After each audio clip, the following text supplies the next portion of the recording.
back to the content creator series. Last time I spoke about how to support smaller content creators in particular on YouTube. This time it is Twitch's turn.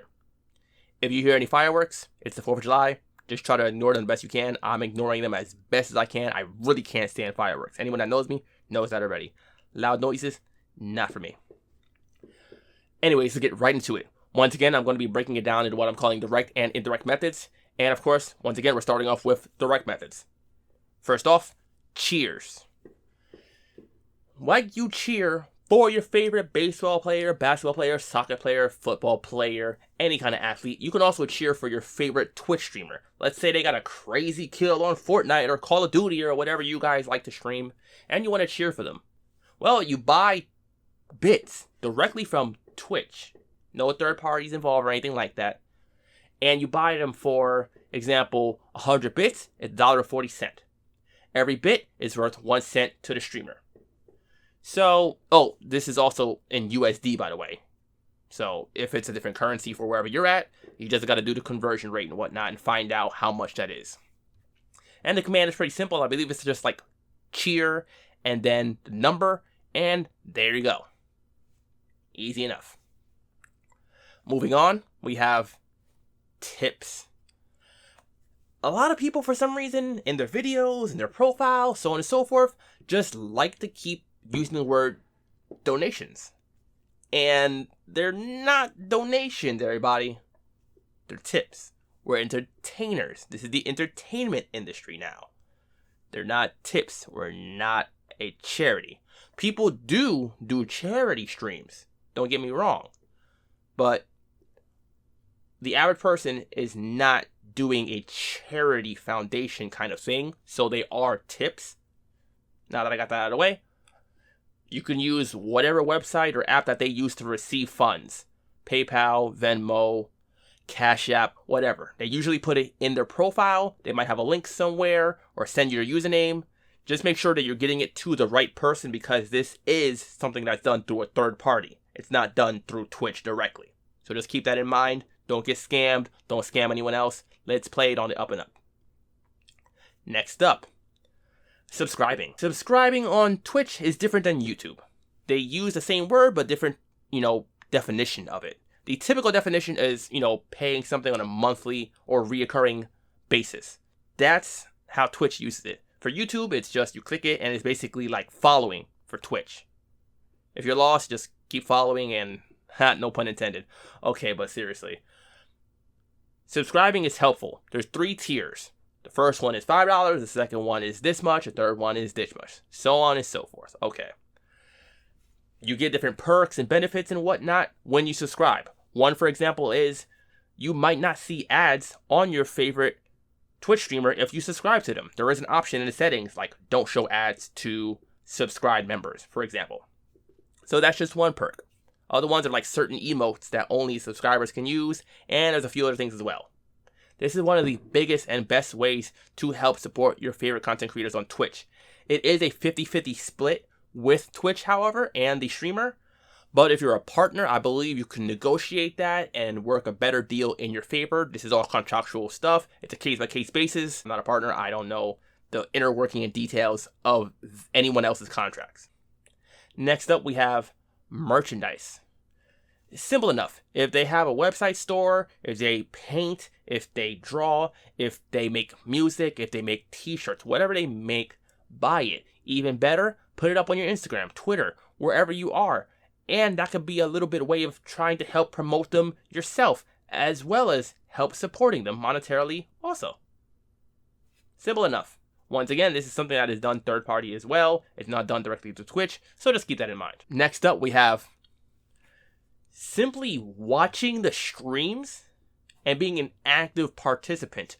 Watching, listening, really talking to the streamer and of course the other viewers, and having genuine conversation and building a community is one of the most important things.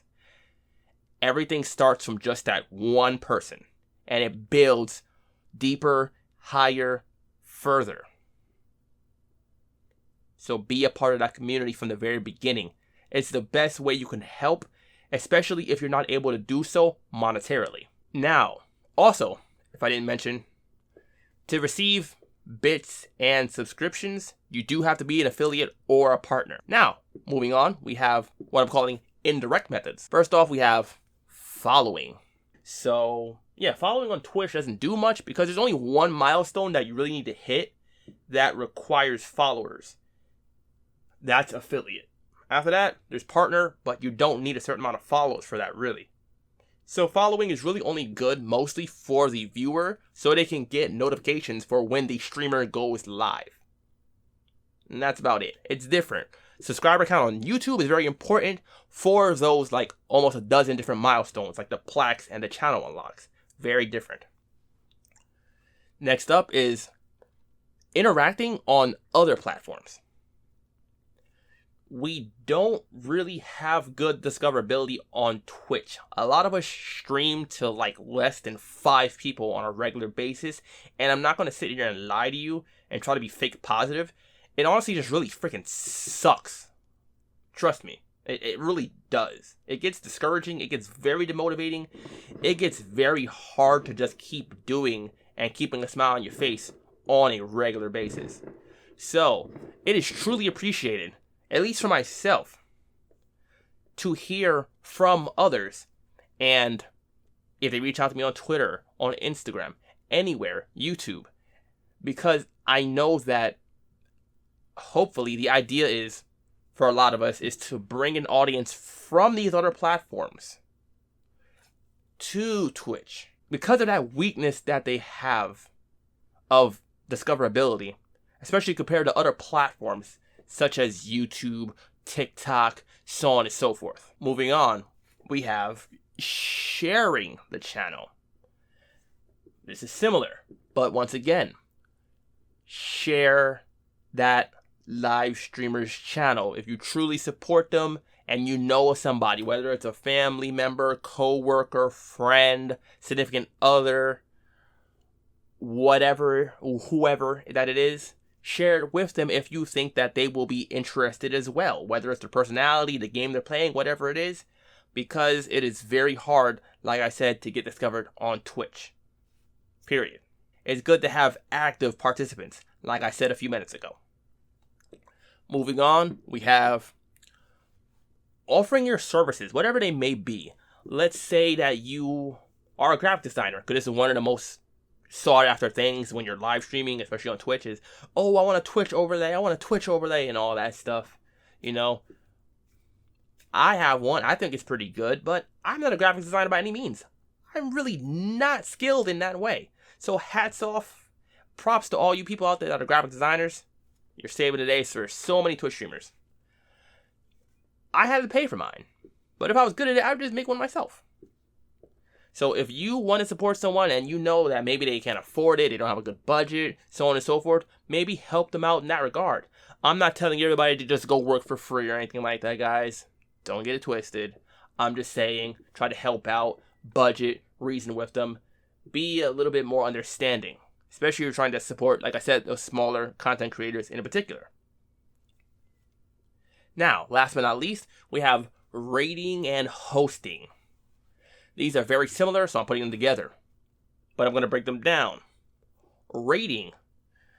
Okay, let's say you're live streaming and you want to join my stream because you're just about to wrap it up and finish, and you want to bring all your viewers with you.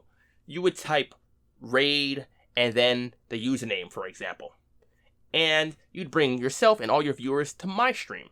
And then it'll pop up, I get a notification, so-and-so has raided with 10 people. I've been raided once. It was pretty cool. I did like it. And I would love to have it happen again. Now, with a whole bunch of bots or trolls or whatever, now, of course, that freaking sucks. But genuine raids are truly appreciated by any real streamer. Now, hosting is a little bit different. Hosting, now let's say you're offline, but you want to recommend or suggest to anybody that checks out your channel and goes to your profile while you're offline to check out, like, your friend, for example. You would go into your account, the settings and all that stuff, add, you know, instead of like auto host and whatnot, you know, add channels to be hosted. And then when you're offline, they go to your profile and say, oh, such and such is offline, check out this channel. Boom. There it is. You're hosting another channel. Simple enough. Once again, these are two great ways to help support Twitch streamers, but unfortunately, they're really only useful to other Twitch streamers. Because if you're a non-streamer, how likely are you to really even be having followers and whatnot to begin with on Twitch? You know what I mean? But it is a way for us to help support one another. Now, those are some of the best ways I know and have experienced or tried and researched to help support smaller content creators on Twitch. As always, guys, thank you for watching. Stay tuned for more. Subscribe to the channel if you have not done so already. Follow the channel on Twitch, Instagram, and Twitter. Click the thumbs up button if you like the video. And of course, feel free to leave a comment if you have any questions or comments, concerns, and whatnot. And what would you like to see next in the content creator series? Or what would you like to see next in general? Let me know. I'm out.